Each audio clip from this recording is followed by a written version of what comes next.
we're suffering. We need to see change. There's no bonding with families anymore. Everybody's just trying to hustle, trying to make money, just trying to get by. Why must I be in school? Why must I follow? What if I don't like being here? Life is not only perfect with money. South Africa is so much diversity, so much talent, and we can achieve anything.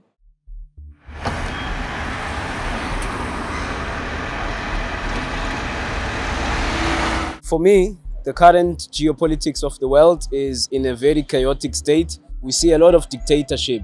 The violence, the frauds, the robberies, there's a lot of impact. The extortions, especially for the young growing people who starting businesses who are afraid to leave because or do what they would love, passionate about. Everything is stopping everybody's dream.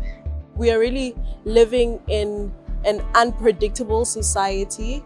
I feel uncertain about the state that we're currently in as a country, as a nation, as a world in general, because we could be so affected by what's happening in America, in China. Life is too hard, especially us as youth. There's a high rate of unemployment in especially youth. So life is very hard. In our country, we do need in this world as a whole, we need support. And I feel like we're not getting enough support as we need. Whether it is in the US, whether it's China, whether it's in Africa, our leaders are failing our people. And they are failure to be leaders with a backbone. In return, it is our people that face the consequences. What I see now, I see leaders who have a price. For a certain amount of money, they are willing to compromise their ideologies, what they stand for. At this moment, I just feel the world is kind of become very chaotic and everything has just become so fast life and everything. There's no bonding with families anymore. Everybody's just trying to hustle, trying to make money, just trying to get by. The world is not heading to the right direction. So many wrongs happening in the world now. The situation is very bad because everything is happening so fast. We have the Coco case and now we have the student that has been currently made at Wusu University. And also the political situations, for example, the Donald Trump thingy, it's really bad. My main concern is what is happening to humanity. Our leaders must coordinate than to facilitate war, maybe for kind of personal gains.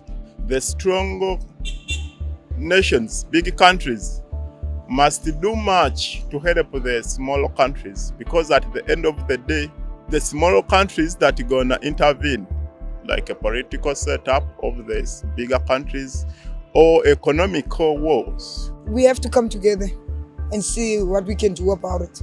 We need to change our education system, the knowledge that we are giving to our children. From the time we send them to school, they are indoctrinated, they attend. The difference between now and maybe 300 years ago is that slavery then meant that they hit us with whips and they torture people. Now it's mentally.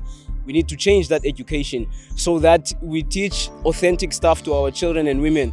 We can look at the world from a political perspective. We can look at it from a sociological perspective. But I think we kind of need to look at it from what I would call a humane aspect. How are we taking care of each other?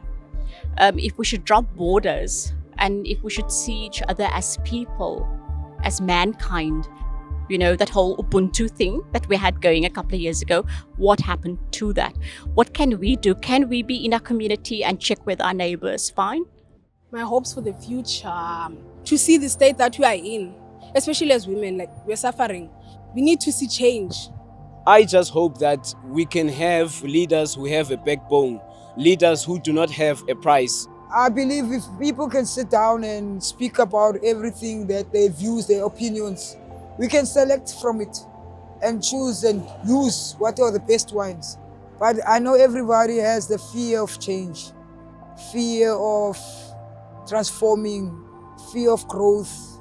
People are very comfortable with their old situation, own space.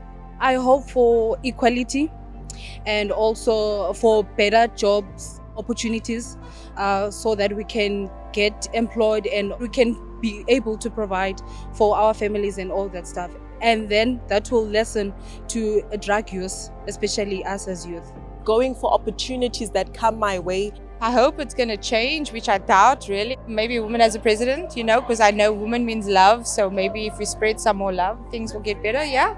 I don't think I have hope that will be fixed or I hope that the police institution and the government institution can improve their resources and try to help more on the communities.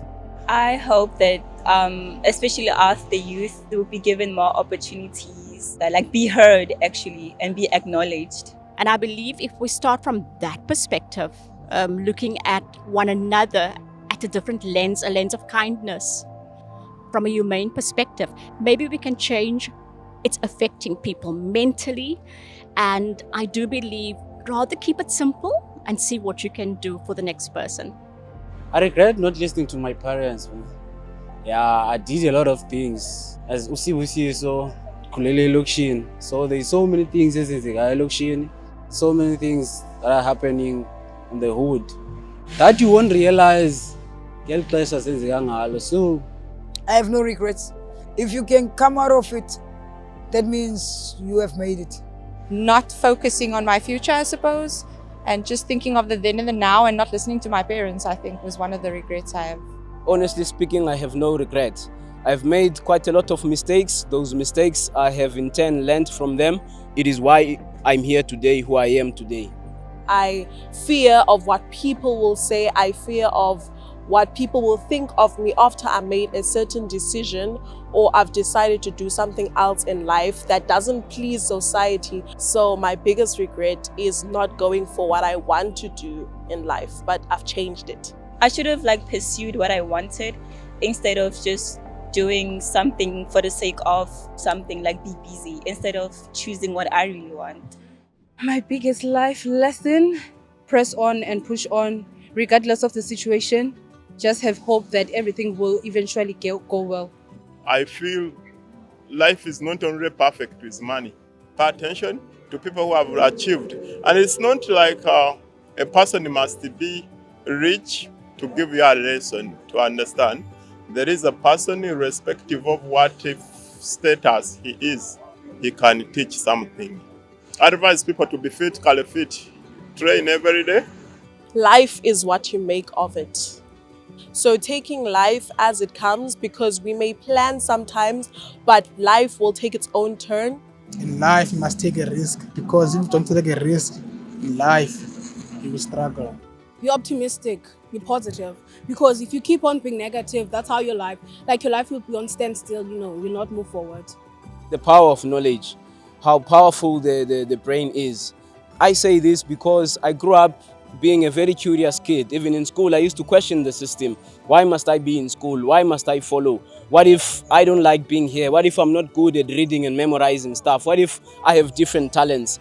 So with knowledge, I came to realize that the main thing, even today in the world, where people are being able to be kept as slaves is through knowledge and wisdom. If you deprive someone of knowledge, of authentic information from authentic sources, you have killed them.